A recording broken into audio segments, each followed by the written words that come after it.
வணக்கம். விஜய் இப்போ 68 வெங்கட் பிரபு டைரக்ஷன்ல கோட் படம் ரொம்ப வேகமா தயாராகிட்டு இருக்கு. அதில் ரொம்ப இன்ட்ரெஸ்டாக நடத்திட்டு இருக்காரு. இதனை தொடர்ந்து விஜய் 69 அந்த படத்தை யார் டைரக்ட் பண்ண போறா அப்படிங்கிறது ரொம்ப பரபரப்பாக பேசப்பட்டு வருது இப்போ. ஏன்னா அதுதான் கடைசி படம் அப்படிங்கிற மாதிரி அவரே சொல்லியிருக்காரு அறிக்கையில். அதற்கப்புறம் முழு நேர அரசியல் ஈடுபடுறதுனால கோட் படத்துக்கு அப்புறம் ஒரு படம் நடிப்பேன், அதோட என்னோட சினிமா கேரியர் முடிஞ்சிடும், ஸோ அரசியலுக்கு முழு நேரமாக ஈடுபடுவேன் அப்படின்னு சொல்லியிருக்காரு. உண்மையிலே விஜய் ரசிகர்களுக்கு ஒரு மிகுந்த ஏமாற்றமாக இருந்தாலும், விஜய் ரசிகர்களாக இருந்து இப்போ விஜய் மக்கள் இயக்கத்தில் இருக்க நிர்வாகிகளுக்கு இது ஒரு பெரிய மனநிறைவை கொடுத்துருக்கு அப்படின்னு தான் சொல்லணும். ஏன்னா விஜய் முழு நேர அரசியல் ஈடுபடுத்தி தமிழகம் முழுவதும் ஒரு சுற்றுப்பயணம் மேற்கொண்டு மக்களை சந்திக்க வச்சு ஆங்காங்கே மிகப்பெரிய மாநாடுகளை நடத்தி 2026 சட்டமன்ற தேர்தலில் ஒரு முழு அரசியல்வாதியா மக்கள் இயக்கம், அதாவது விஜய் மக்கள் இயக்கம், அவர் இப்போ கட்சி ஆரம்பிச்சிருக்க தமிழக வெற்றி கழகம் அந்த கட்சி சார்பில் நிர்வாகிகளை 234 தொகுதிகளில் நிறுத்தணும் அப்படிங்கிறது தான் அவங்க கட்சி நிர்வாகிகளோட எண்ணமாக இருக்குது. அதற்கு ஏத்தால் போல் தான் இப்போ விஜயும் காய் நகர்த்திட்டு வர்றாரு. ஸோ அதனால் இப்போ 69வது படம் கடைசி படமாக இருக்கும் அப்படின்னா அந்த படத்தை யார் டைரக்ட் பண்ணுவா அப்படிங்கிறது தான் ஒரு $1 மில்லியன் கொஸ்டினாக இருக்குது. ஏற்கனவே இந்த படத்தை முடித்த உடனே அட்லி தான் அடுத்த படத்தை டைரக்ட் பண்ண போகிறாரு. ஏற்கனவே ஒரு 3 படம் விஜய்க்கு ஹிட் கொடுத்ததுனால அவரும் ஜவான் படத்துக்கு பிறகு இந்த படத்தில் ஜாயின் பண்ணுவார் அப்படிங்கிற மாதிரி சொல்லியிருந்தோம். ஆனால் அவர் இப்போ மகேஷ் பாபு நடிக்க போகிற ஒரு படத்தை டைரக்ட் பண்ண போகிறாரு. அதற்கு உண்டான எல்லா ஒர்க்கும் ஆரம்பிச்சிட்ருக்காரு. ஏற்கனவே இப்போ ஹிந்தியில் ஒரு படத்தை ப்ரொடியூஸ் பண்ணுறாரு. ஸோ அந்த படத்தை ப்ரொடியூஸ் பண்ணுற சமல்டேனியஸாக தெலுங்குல அந்த படத்தை டைரக்ட் பண்ணுறதுக்கான நடவடிக்கை எடுத்துகிட்டு இருக்காரு. அதனால் அட்லி இல்லை அப்படின்னு ஆயாச்சு. அடுத்து ஷங்கர் டைரக்ட் பண்ணுவார் அப்படிங்கிற மாதிரி ஒரு டாக் இருந்தது. ஷங்கர் இப்போ கேம் சேஞ்சர் படத்தை முடிக்கிறதுக்கு ஒரு ஃபுல் ஃப்ளெஜ்டாக இருக்கார்.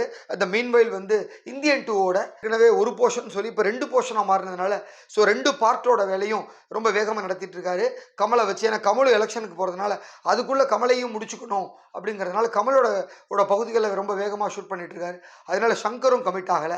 ஸோ வேற யார் டைரக்ட் பண்ணுவோம் அப்படின்னா திருப்பி லோகேஷ் அப்படின்னு பார்த்தா லோகேஷும் இல்லை. ஏன்னா லோகேஷ் இப்போ தலைவர் 170 வேட்டையன் படத்தை டைரக்ட் பண்ணிட்டு இருக்காரு ஞானவேல். அதை முடிச்ச உடனே தலைவர் 171 படத்தை லோகேஷ் கனகராஜ் டைரக்ட் பண்ண போறாரு. ஸோ அந்த ஒரு படத்தோட ஷூட்டிங் ஏப்ரல் மாதம் ஸ்டார்ட் ஆக போகிறதுனால அவரும் இருக்க வாய்ப்பு இல்லை. ஸோ அடுத்து யார் அப்படின்னாக்க கார்த்திக் சுப்புராஜ் பேர் தான் ரொம்ப ஸ்ட்ராங்காக அடிபட்டு இருந்தது.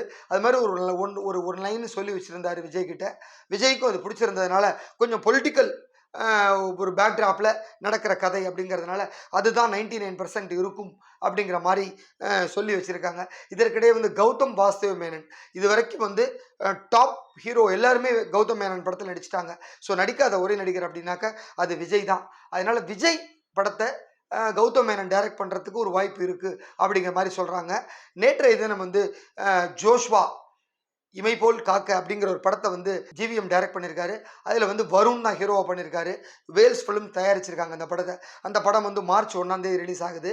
அந்த படத்தோட ப்ரெஸ் மீட்டுக்கு வெளியில் வந்த கௌதம் மேனன் கிட்ட விஜய் அரசியலுக்கு வந்ததை பற்றி என்ன நினைக்கிறீங்க அப்படின்னு கேட்டப்ப நான் ரொம்ப வரவேற்கிறேன். ஏன்னா அரசியலுக்கு மேலே அவருக்கு இன்ட்ரெஸ்ட் இருக்குது, சினிமாவை தாண்டி அரசியலில் அவருக்கு ரொம்ப ஈடுபாடு இருக்கிறதுனால தான் அவர் அதில் நுழைஞ்சிருக்காரு. ஸோ அது நான் வரவேற்கிறேன் அப்படின்னு சொல்லியிருந்தாரு.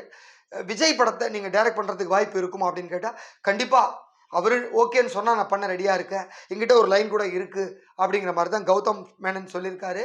அதனால் இது வரைக்கும் கௌதம் மேனன் அண்டு விஜய் காம்பினேஷன் இருந்ததில்லை.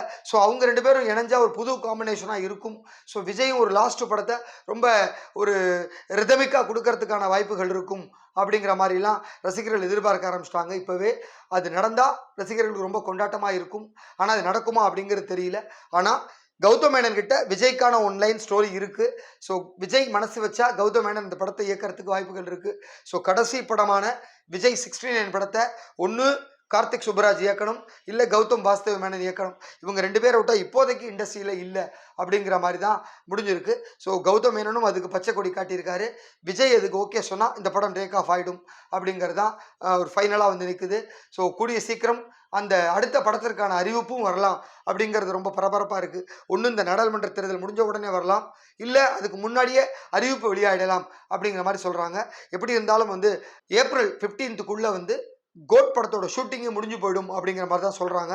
ஸோ அது முடிஞ்சதுக்கப்புறம் கொஞ்சம் அரசியல் பணியில் ஈடுபட போகிறாரு. ஜூனுக்கு அப்புறம் 69 படத்தில் தீவிரமாக ஈடுபடுவார். அதில் ஒரு 6 மாத காலம் முடிச்சுட்டு ஸோ டில் டிசம்பரோட 69 ஏற கட்டிட்டு 2025 ஜனவரி முதல் வந்து ஃபுல் ஃப்ளெஜ்டாக அந்த 1.5 வருஷம் வந்து முழுநேர அரசியல் பயணம் தான் இருக்கும் விஜய்க்கு அப்படிங்கிற மாதிரி கட்சி தொண்டர்கள் சொல்கிறாங்க. ஸோ தமிழக வெற்றி கழகத்தினுடைய பெயர்லையும் இப்போ இக்க சேர்த்துட்டாங்க. அதனால் தமிழக வெற்றி கழகமாக இருந்தது வெற்றி கழகமாக மாறிடுச்சு. ஸோ இது வந்து ரொம்ப ஒரு வரவேற்கத்தக்க விஷயமாக தான் இருக்குது. அதனால் விஜயினுடைய 69வது படத்தை யார் இயக்குவார் அப்படிங்கிறது இன்னும் ஒரு மாதங்களில் தெரிஞ்சிடும். நன்றி, வணக்கம். இந்த வீடியோ உங்களுக்கு பிடிச்சிருந்தா லைக் பண்ணுங்க, கமெண்ட் பண்ணுங்க, ஷேர் பண்ணுங்க, சப்ஸ்கிரைப் பண்ணுங்க.